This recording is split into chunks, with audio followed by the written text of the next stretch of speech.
더불어민주당, 진보당 해산 국민운동본부가 앞서 얘기했던 국회에 지금 청원하는 그 서명운동을 하고 있지 않습니까? 예. 그 지금 국민운동본부가 법무부 장관한테 더불어민주당의 해산, 정당 심판이죠. 요거 이제 헌재에 청구하도록 지금 관련 내용을 전달도 했고, 진보당도 마찬가지로 해산하도록 정당 심판에 관해서 헌재에다 청구를 해라 이렇게 이제 요청을 최근에 했는데요. 예. 그러면 지금 대통령이 직접적으로 그러면 이 정당 해산 문제를 심각하게 검토를 해야 될 단계에 지금 와 있다 이렇게 보시는 것으로 보이네요. 정당 해산 제소권은 정부고 정부의 대통령이 대통령 명의로 해산 제소 신청을 하는 겁니다. 예. 법무부 장관은 해산 제소 신청을 하게 되면 헌법재판소가 그 심사를 할 때에 정부 대표로 대통령 대리인으로 법무부 장관이 관여하는 것이니까. 그러니까 청원은 대통령 상대로 해야 되고 지금 말씀드린 것처럼 청원인 숫자가 많을수록 대통령이 자신감을 가질 거 아니냐 이 말입니다. 예. 그리고 헌법재판소도 그런 점에 있어서 충분히 청원인들의 심정을 고려할 것이다. 그리고 그 숫자가 많아야 된다. 지금 이 단계에서는. 예. 그걸 제가 말씀드린 것입니다. 예. 자, 아주 중요한 얘기를 해주셨네요. 우리 국민들의 청원이 아주 압도적으로 많음으로써 윤 대통령이 민주당 해산 문제에 대한 판단을 할 수 있도록 힘을 모아줘야 되는 부분까지도 이야기를 주셨네요. 네. 좀 질문을 바꿔보겠습니다. 예. 문재인 정부 당시 국정원 요원들의 불법 노비 의혹이 불거지면서 국정원 감찰이 현재 국정원 내부 감찰이 진행 중인데요. 예. 이와 별도로 지금 국군정보사령부 소속 군무원이 대북 정보원들의 정보가 담긴 자료를 유출한 정황이 포착돼서 최근 북중 접경 지역에서 활동하던 요원들이 급히 귀국하는 상황까지도 지금 발생하는 일이 벌어졌는데요.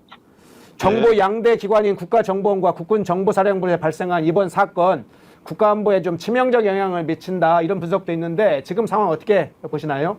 그러니까 대한민국의 민주공화정 자유민주 체제를 지키는 천병이 정보기관인데 김대중 대통령 이래 노무현 문재인 정권을 거치면서 이 국가정보기관의 영혼이 파괴됐다. 영혼이 파괴됐다. 네. 소울, 영혼이 파괴됐다. 그러니까 그 기관은 우리는 이 스파이 활동을 하면서 국내외에 대한민국에 적대하는 국가와 세력에 대해서 이걸 부수는데 우리가 생명을 걸고 정보 수집 활동 공작을 해야 되겠다 하는 이 혼이 없어졌습니다. 그러니까 일단 이 국정원과 이 국군 정보사 이런 기관은 수장이 그 기관을 일관성 있게 유지할 수 있을 만큼의 임기가 첫째 보장돼야 되고 둘째로는 주적 개념을 분명히 해야 됩니다. 예. 대한민국의 당장의 현재적 적대국 김정은 체제지요. 예. 그다음에 그에 바로 버금가는 러시아 그리고 중화인민공화국 그리고 우리와 경쟁 내지 경우에 따라서 우리를 회방하는 일본 그리고 이런 세력들과 이런 국가들에 대한 국내외 정보 수집을 통해 가지고 이를 분쇄하고 그리고 유효하게 대처하는 이런 기능 그리고 그 구성원들이 이러한 그 주적 개념을 분명히 머리에 넣고 그러니까 일사불란하게 한 집단으로서 똘똘 뭉쳐가지고 활동하는 것이 아닌 완전히 풀어져가지고 기가 막히는 것은 이 윤석열 정권 들어서고 국가정보원 내부에 인사 난동 행위가 있었다는 거 아닙니까? 예. 그게 무슨 놈 국정원입니까? 지금 파벌 싸움을 한다는 거예요. 그 씨를 뿌린 게 이게 김대중, 노무현, 문재인을 거치면서요. 국가정보기관의 수장인 국정원장을 저건 이 대통령 5년 임기짜리의 대통령의 임기 중에 2차례 이상 교체를 했던 거. 그 문재인 정권 때는 극단적으로 대북 밀착해서 북한의 우호적인 사람 그리고 김대중 대통령 때 남북 대화를 추진하고 북한의 사고 고침함을 송금하는 데 관여했던 박지원이라는 사람을 마지막에는 국정원장을 임명을 했고 거기 차장이 박선원이라고 그건 허양카도 한번 설명하는 거 제가 들었는데 예. 그거는 운동권 출신으로 지금도 친북적 생각을 가진 그런 사람을 차장에 앉혀가지고 그거야말로 국가정보원을 김정일이가 서울로 오는 꽃길을 놔주는 대리인 김정은이 출장소로 전락시켰지요. 그러니까 그 연장선상에 지금 있는데 조태영 원장이죠 지금. 예. 조태영 원장이 이제 국가안보실장도 했고 이제 외교관으로 유능한 사람인데 이번에 그 이제 인사를 아주 적절하게 한다고 이제 알려져 있는데 조 원장이 인사를 적절하게 해도 2년 반 남짓 뒤에 윤 대통령이 물러서고 후임 대통령이 들어서면 그 조 원장이 계속 재임합니까? 재임할 가능성이 있습니까? 교체 가능성이 꽤 있죠. 바뀌지. 예. 다음 대통령이 국민의힘 쪽에서 나오건 특히 야당에서 나오면 당장 바꿔버리지. 네. 그러면 또 모든 게 또 뒤엉켜가 도루묵이 되고 있으나마나 한 기관이 될 거 아니냐. 그러니까 이렇게 생각해보면 이건 아주 절망적이야. 절망적이야. 그러니까 이건 제가 지난번에도 한 말씀 드렸지만은 이스라엘의 모사드형으로 진행하기 위해서는 이것도 국민이 청원을 해야 돼. 청원을 해가지고 국가정보원 수장의 임기를 최소 10년으로 하고 그리고 그 기능을 어떻게 회복시키고 아니 간첩 수사권까지 빼앗아나 버렸잖아요. 예. 금년 1월 1일부터는 말이지 그 문재인 정부 때 법 개정해갖고 그러니까 완전히 무력화되고 그러다 보니 그 안에 승진 싸움이나 하는 이 집단으로 변질됐는데 조태용 원장이 어느 정도 회복해놨다 하더라도 그게 희망이 있는 기관이 되겠냐고요. 그건 국군 정보사령부도 마찬가지예요. 그게 절망적이다. 이 문제에서는 절망적이다. 저는 계속 그렇게 얘기할 수밖에 없어요. 절망적이니까 국민이 분기탱천해가지고 이것도 대규모 청원운동을 벌려가지고 뭐 해본다? 그것도 어려운 일 아니냐. 그러니까 임기 반환점에 들어선 윤 대통령이 한번 하늘과 땅에 맹세코 이 국가정보원의 기능을 정상화하는 일대 결단을 한번 해보면 어떨까 싶어요. 국정원과 군 정보사 지금 상 형태로는 이 자체로는 단기적으로는 일부 수습을 한다 하더라도 구조적으로 상황을 볼 때 절망적이다 이렇게 보시는 거잖아요. 예, 그렇습니다. 결과적으로는 그러면 적어도 모사드와 같은 그런 유형으로 체제 개편을 하지 않는 이상은 어렵다 이렇게 보시는 거네요. 예, 어렵습니다. 예. 어렵습니다. 그러니까 대한민국을 지금 누가 지키고 있느냐 하면 국가정보원이나 이런 기관이 유능한 사람들이 생명을 걸고 지키는 것이 아니고 국민이 지금 지키고 있어요. 중소기업과 대기업이 대한민국을 지키고 있어요. 그나마 그렇게 해서 국가의 브랜드를 유지하고 있고 그렇지 정보기관이 있어서 오히려 국가의 정체성을 훼손하는 기관으로 존재하고 그게 막대한 예산이 쓰여진다 한다면 차라리 없애는 게 낫지. 차라리. 그러니까 번데다 건물 해가지고 월급이나 주다 보니까 이게 원래 기능은 없고 이게 영원까지 말살되니까 내부의 승진 싸움이나 하고 하는 이 기관을 국민들이 왜 먹여 살려야 됩니까? 네. 제가 너무 절망적으로 얘기해 버렸나? 예. 예.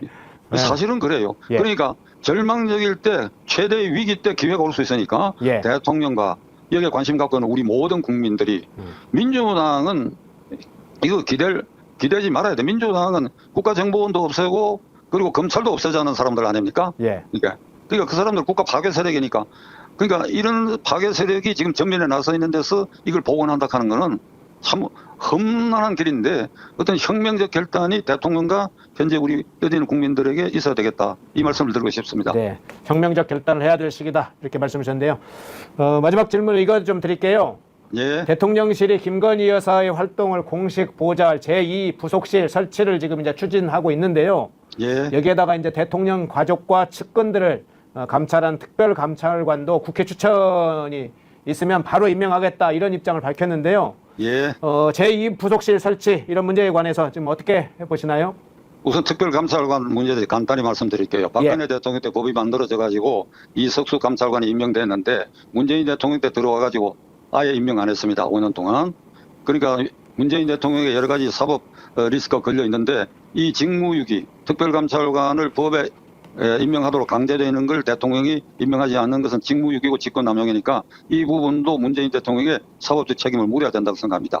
만일 문재인 대통령 때 특별감찰관을 임명했다고 한다면 제 상상입니다만은 울산시장 부정선거 사건이나 부인의 타지마할 전용기를 뛰어가 갔다 오고 하는 이런 일들이 예방됐을 가능성도 있다. 이렇게 말씀드리고 그러니까 윤 대통령은 저는 임기 초부터 빨리 특별감찰관을 임명하라고 한 바 있습니다. 이 정도 말씀드리고 영부인실 부활에 대해서 이게 부활이 확정됐습니까?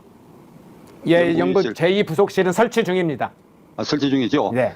이것은 윤 대통령이 대통령 후보 시절에 공약사항이 제2 부속실 영부인실을 폐지하겠다 공약했기 때문에 그래서 이제 제2 부속실을 만들지 않고 최근에 와가지고 가방 몰카 사건, 최재형 목사에 의해서 저질러진 가방 몰카 사건 이후에 이제 그 수습책의 하나로 제도적으로 제2 부속실을 부활하겠다. 지금 그렇게 된 것이지요. 예. 윤 대통령으로서는 폐지 공약했다가 대통령 되고 나서 이 필요성을 느꼈다. 이렇게 되는 것인데 저의 입장은 그렇습니다. 대통령 영부인의 부속실이 있어도 그렇고 없어도 그렇다. 없다고 해갖고 행정관이 몇 명이 보장 안 하는 것도 아니니까 있어도 그렇고 없어도 그렇다. 그런데 문제는 대통령 부속실이 있느냐 없느냐에 있는 것이 아니고 그 부속실의 주인공인 대통령 영부인에게 문제가 있는 것이다. 대통령 영부인이 이 민심 친화적인 인식을 깊이 갖고 남편인 대통령을 조용히 내조하겠다. 그리고 바깥에서 형성되고 있는 대통령과 정권을 향한 나쁜 여론을 고스란히 그대로 대통령이 화를 내더라도 이걸 전달하는, 그러니까 대통령실의 야당 역할을 충실히 하고, 그리고 드러나지 않아야 된다. 숨소리도 드러나지 않아야 된다. 그러니까 이런 영부인이면 부속실이 있어도 그만 없어도 그만이라고 저는 생각합니다. 그 문제는 영부인 자신에게 있다. 이런 말씀을 드리고 싶은데 이 말씀을 드리면서 시청자 여러분들에게 이 역대 영부인 중에 한 분의 사례를 소개할까 합니다. 예. 시간이 아직 있습니까? 네. 예. 지금 이승만 대통령 이래에 이제 많은 영부인들이 탄생했는데 이 이승만 대통령 부인은 오스트리아 출신의 외국인이었지요. 예. 그러다가 이제 63년 11월에 최고회의 의장에서 군복을 벗고 민선 대통령으로 당선돼 가지고 이제 한국인 영부인이 탄생했습니다. 예. 물론 그 앞에 국회에서 선출된 이원 내각제 아래 윤보선 대통령의 공덕기 여사가 있었지만 막 그걸 영부인 반열에 올리기는 좀 그렇고 하니까, 그러니까 이제 유경수 여사가 이제 최초의 실질적인 영부인인데, 이 유경수 여사가 아주 국민의 사랑을 받고 그리고 아주 호감도가 높은 영부인이었고, 뭐 민망한 얘기지만 남편이 박 대통령보다도 훨씬 인기가 있었다.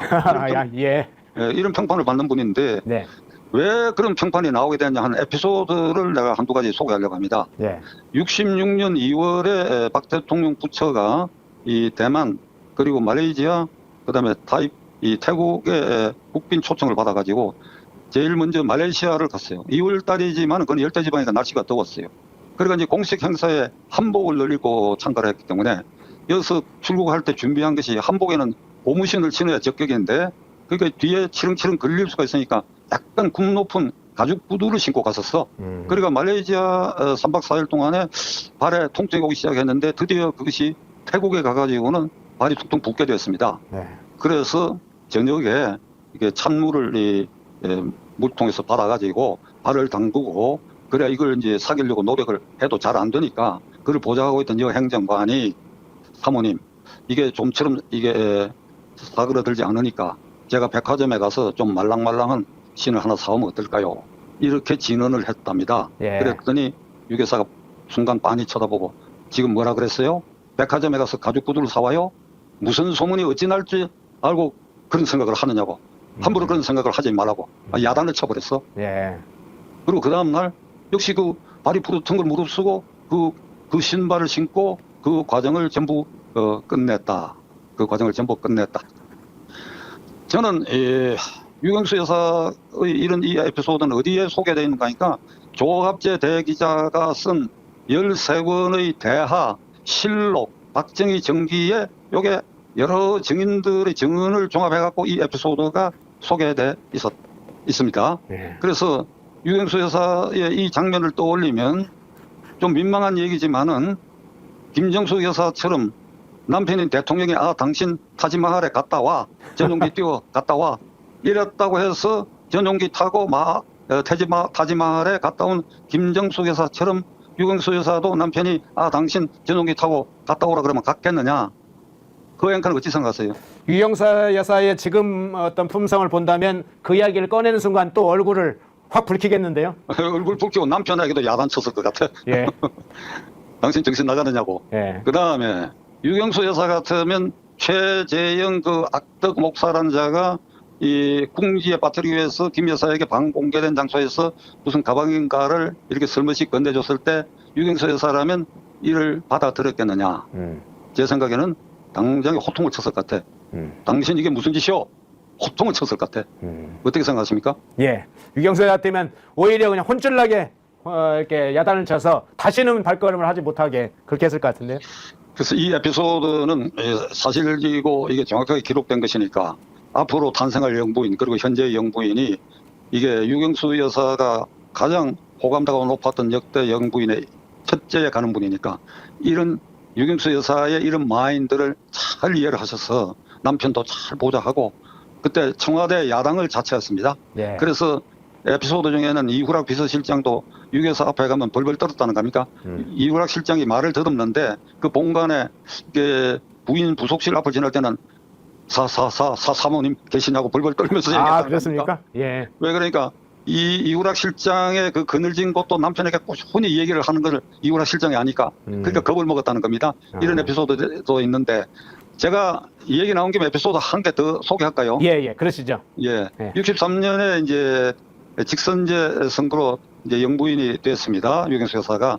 그 이듬해 64년 봄에 고려대학교 총학생회에서 유경수 여사를 초치해서 강연회를 열었습니다. 예. 근데 그게 응한 것도 흥미로운데 그 학생들은 이게 파란 눈의 영부인 시대에서 이제 국산 영부인이 탄생했고 예. 소문으로 아주 친화적이라는 게 많이 알려졌으니까 예. 그렇게 설마 유 여사가 오시니까 약간 갸우뚱했는데 참석하셨어요. 예. 그 고려대학 그 당시 대강당에 꽉 메꿔졌어. 흥미도 있고 이러니까.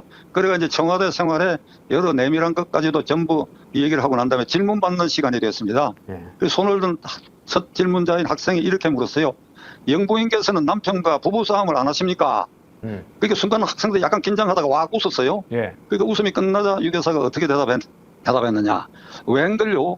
저희들도 부부싸움 합니다. 예. 이러니까 학생들이 와 웃었어요. 예. 그러자 그 틈새에 저희들의 부부싸움은 6박 전이에요. 6박 전요? 예. 예. 그 학생들이 울동전하다가 딱 알아차리고 소가 터졌어. 유경수 6, 예. 박정희 박.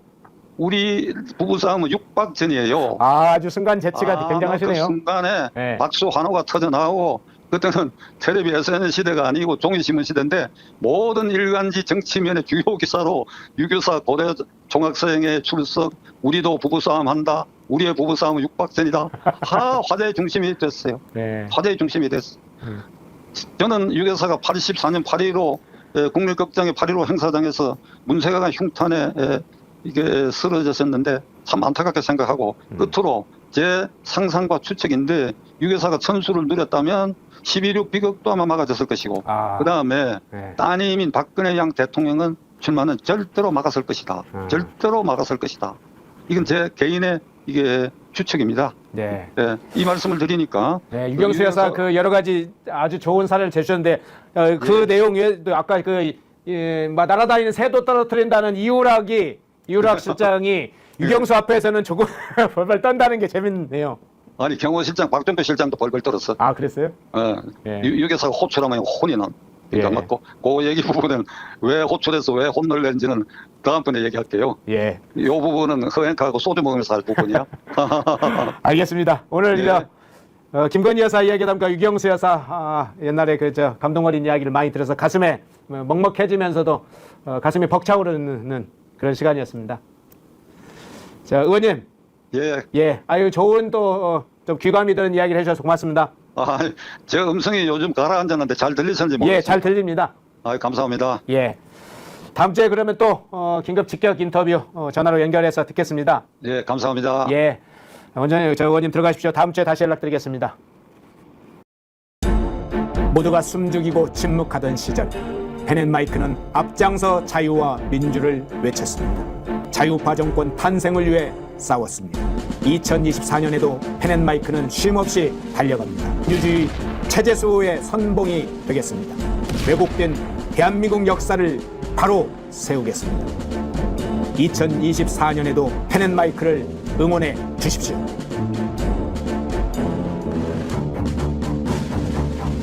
자, 재판 소식으로 한번 넘어가 보겠습니다. 이화영 전 평화부지사 불법 대북 송금 사건, 지금 이 지난번에 1심 재판 선고가 있었죠. 항소심 재판이 시작됐습니다. 지난 26일에 항소심 첫 재판이 시작됐는데요. 1심 재판에 약 1년 8개월이 걸렸습니다. 그런데 관심사는 이렇습니다. 이 불법 대북 송금 사건이 이제 마지막 사실심인 2심, 즉 항소심 재판, 이 판단이 얼마나 빨리 나올지가 지금 관심인데요. 항소심 재판 첫날에 검찰은 이런 얘기를 했습니다. 이화영 전 부지사의 구속기간 내 2심이 선고됐으면 하는 바람이다. 이런 입장을 재판부에 밝혔어요. 이화영 측 부지사 변호인도 입장을 밝혔어요. 구속기간 만기 내에 판결을 꼭 받고 싶다. 검찰과 그러면 지금 똑같은 이야기를 하는 것 같은데 그 다음에 이화영 측 변호인이 그 다음에 이런 행동을 했습니다. 18명의 증인을 신청을 했어요. 판결을 꼭 받고 싶다. 빨리. 구속기간 만기 내. 근데 증인은 18명을 신청을 해서. 이 장면 어떻게 해석을 하시나요? 그 이화영 변호인들은 자신들이 재판